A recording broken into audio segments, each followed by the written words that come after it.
Yeah.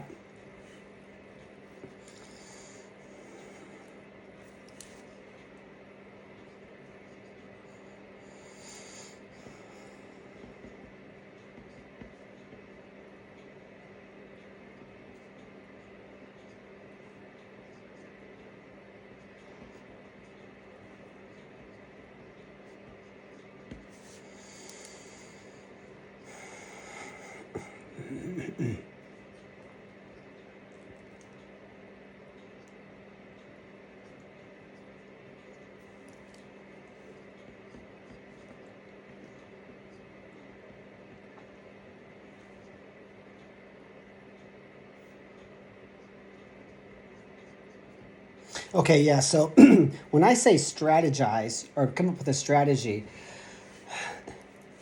every when I go into a match, I have to have a game plan or at least a thought process of how I'm going to approach it.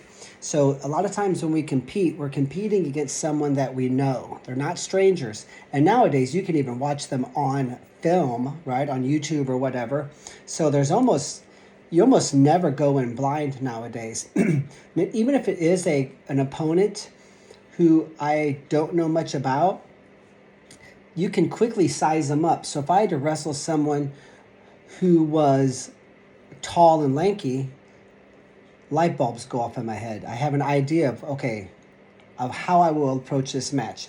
If someone's short and powerful, or a lot of times you can gather intel, like someone scouts, like when I was a wrestler, my dad or my coach or my brother would say, "Hey, this is a powerful guy, and but he's in a squared stance. He never attacks. He just tries knee picks and snap downs. He never hits the knee." And I'm like, okay, so that's just like a little bit of intel. It doesn't take much intel for you to kind of get confident and or at least have a starting point, right?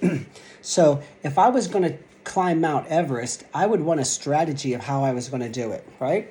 So when we go into a wrestling match, we need to have a game plan or a strategy, because that way we can kind of compartmentalize the process of entering the mat for the wrestling or jiu-jitsu competition. And sure, we're not writing out a script like exactly this is how the match is going to go, because we don't really have a clue what's going to happen. So we must give ourselves permission to wrestle instinctively. So our phrase is, hey, hold the best stance in America, take your time, score every chance you get. That's an amazing phrase. Score every chance I get. I'm not forcing myself on my opponent. I'm not, there's a phrase in wrestling called impose your will on your opponent. That gets you in trouble, I think. I think wrestling smart and patient, holding position, but I'm anxious. I'm going to score every chance I get. So that's what I'm trying to do. But isn't it nice to have a little bit of an idea of where I'm going to approach this match? So, if I personally, from a wrestling standpoint, back when I wrestled, if I had a tall, lanky wrestler, I found it very easy to get to their legs. Very difficult to get away from them. Difficult to ride. Okay, so I would start the match from the outside. I wouldn't get into a tie-up, and I would try to see if I can win this match from the outside. Okay, if it didn't work, I had to go to plan B, but at least I had a starting point, right? Because our goal is to get lost in the wrestling match, to enter the flow state. And so that's the reason I said you can't write a script like this is how the match is going to go, because there's no guarantee. But a starting point is nice. I call it study for the test. So if I'm nervous about a test and I don't have a clue what's going to be on there, wouldn't you like to find out from a teacher or someone, hey, this is what's going to be on the exam? It's very nice when you can get that intel a little bit and say, okay, study heavy, section 5 of chapter 4 or whatever, right? So calming down in a match is hard to do, but it's easier when you prepare by thinking about the match. This is what I think is going to happen. This is what I can expect. Here's how I plan on approaching this specific match. So that's the reason a strategy is helpful, because when I study for a test, my level of nervousness drops. So I want to prepare and study for this match that I have coming up.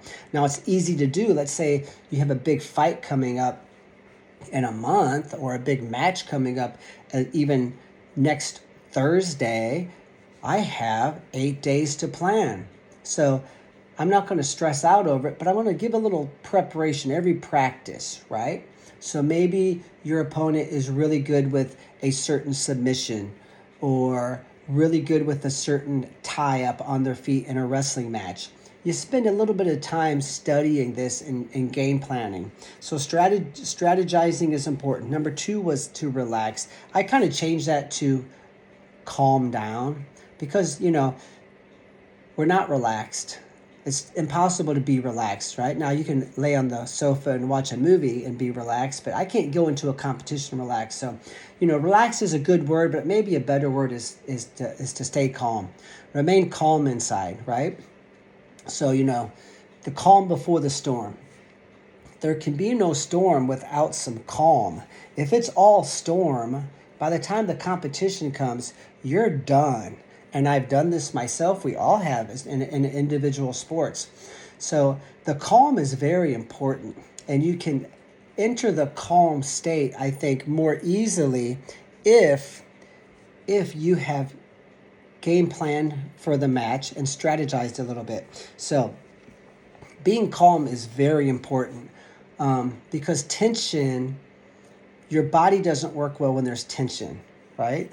If you're tense and you're at home plate and you're getting ready to hit a 98-mile-an-hour fastball potentially, you're not going to be able to swing the bat. There's some hesitation. So we can't be tense. So we know that being calm is very important. And being somewhat relaxed is important, just so that our body will work. Okay? Now, as far as warming up, I think 2 things. Number 1, one of the main ways to relax and calm down and to ease your nerves and to calm down your nervous system is through exercise. So by getting a good warm-up, that's really going to help me to relax and remain calm during the match. So a warm-up helps tremendously. Plus, it warms up your body. Plus, your vascular system, dilates, and you don't go into oxygen debt. Like if you jumped up right now off the couch and took off running, you'd be in oxygen debt very quickly. So to warming up, it's really important from a muscle standpoint and from a relaxation standpoint, but also just to get your body ready to move a lot of blood and oxygen, because that's what's going to need to take place. And as far as mentally, I think the important thing is thinking about your game plan. This is number 4. Is mental. So think about your game plan. And it's good, I think, also to emotionally get invested in the match. That's something that was not a part of this chapter that we should add right now, is you want to be emotionally ready. Okay? So when I think about the match, I have to mentally make a decision. So when I was a kid, my dad used to say, he would turn the car off and say, "Okay, boys, we didn't come here to lose, did we?" And me and my twin brother, we'd say, "Nope." And it was very powerful. And I think it's important that we draw a line in the sand and say, "Hey, I'm here to get my hand raised. I'm not guaranteeing victory, because no one can do that. But, I'm bringing my A game, and this dude better be ready." And that's that's the prediction I will make. I'm not going to predict victory, but I'll predict that, if he's going to beat me, it's going to be, he'll better bring his A game. That's all I got to say. Now, what if it's an opponent that you probably can't beat? See, that's a part of it too. So mentally, when I'm getting ready, and we have videos on YouTube and things about this, mentally getting ready for a competition that you're probably not going to win. So, if you're a blue belt and you're fighting a black belt, the odds are against you. Or let's say in a wrestling match, this wrestler has beat me 11-0, 2 weekends in a row. So 22-0. And I got to wrestle him next weekend. So when I make a decision that I'm going to win, it may not be getting my hand raised. So it may be, we call it closing the gap. And this takes all the pressure off. Because in a sport like jiu-jitsu or wrestling or any individual sport, you're either a winner or a loser. And we want to remove that a little bit, don't we? So, the power lifters and the track and cross-country runners, they got it made. All they got to do is run a split second faster than they did last time, and then that can be a win. See, or they can pick up a half a pound more than they did last tournament, and they got a PR, a personal record. So in wrestling, when we're mentally warming up for our matches, I think it's important that we look at opponents that we say, okay, I'm probably not in a position to win right now, but I can't get beat 11-0 again, because my goal is to beat this opponent in 6 months or in 3 months. So what can I do now? So I say, okay, I cannot get turned. I got to do a better job at riding. And let's be honest, I kind of fell apart late in the match because I got down on myself and I gave up an easy takedown. Holy cow, there's 6 points right there I could get back. And if I can't get all 6 back, I know I'm not going to get turned, and I know I'm not going to give easy takedowns. There's 5. So when I am mentally preparing for the match, I'm preparing to say, okay, I'm going to have a 5-point match with this opponent, right? I know beating them is difficult, but my goal is to beat them in 4 months. So, and I'm pacing around. I'm thinking about my game plan. I'm getting super excited, emotionally invested in the competition, and very excited about this. And if I have a 5-point match, see, I can count that as a win. Even though I got the silver medal, it's still a win because I've closed the gap on my opponent. So I think that's very important that we need to discuss constantly as coaches, because there are people that you maybe are not ready to beat right now. But getting destroyed or submitted in the early round, that's got to stop. Can we not be out there as a competitive human with this guy or this woman?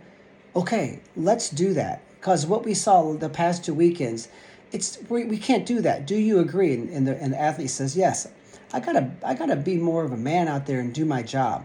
Bingo. So, mental preparation, emotional preparation, I think it's important that we also understand how to coach our athletes who are going into a losing battle. Sure, there's always a chance, right? But if you get beat 14-0 again, I mean, at some point in time, this is what we say. So let's say that on a wrestling match, you beat me 11-0, and I run out there and try to beat you 12-11. It's probably not going to happen. You're probably going to beat me by 15 points, which is a technical fall in wrestling, right? So if I say, I got to pull you down, I got to get you within my striking distance, I cannot give up 11 points. The match is only 6 minutes long. This is stupid. Every 32 seconds I'm getting scored on. I've got to do better. So when I learn to close the gap, you're learning a skill. And when I'm trying to beat someone who's has better than me and they've proven it, I've got to keep them from wrecking me. So do I wrestle defensively? Probably not. Do I wrestle more defensive? Yes. Do I pick my tactics? Yes. Do I tighten up my game? Yes. Because if I can have a 5-point match with you or a 4-point match, psychologically, I walk off the mat with my chest sticking out and you got your head down. And then you see me crush my way through wrestlebacks and crush everybody for third. And you're like, man, Nick's coming after me. He's on my heels. He had a close match. Maybe your dad and mom and coach are like, what's wrong with you? Last time. So sometimes these people's family and coaches can do some good work for me and start beating up my opponent. So there's a psychological confidence flip-flop that takes place too, right? So that's important to mention from the mental side of it. And lastly is to compete. We pretty much just touched on that. I have to go out there and focus on what I need to do to win. So, before a match, and I preach this with my nephew. He just won the state title as a sophomore in Missouri, by the way. And he was a freshman runner-up last year. Very good, tremendous athlete. Really wants to do it too. So I spent a lot of time helping him. And to compete, do we think about winning?